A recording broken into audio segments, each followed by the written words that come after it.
today I've got a beautiful trilby stroke fedora.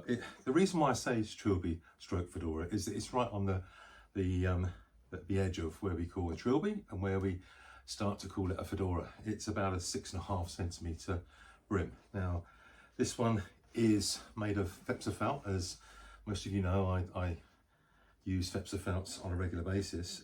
This one's a 5% beaver and 95% rabbit. It's a high front, as you can see there, about 12.5 centimetres, I think maybe even 13, and at the back 10 centimetres.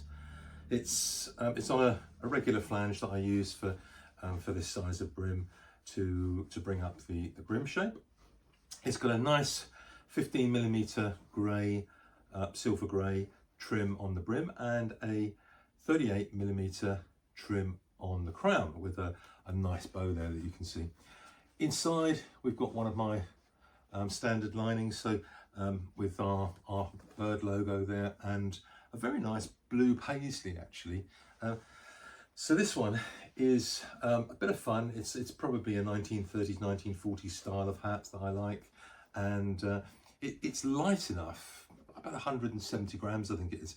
It's light enough to wear it all year round, at least 3 of the seasons around the year, and I quite like it, but I've stiffened it in the brim to give it a bit more shape, but I'll just show you what it's like on.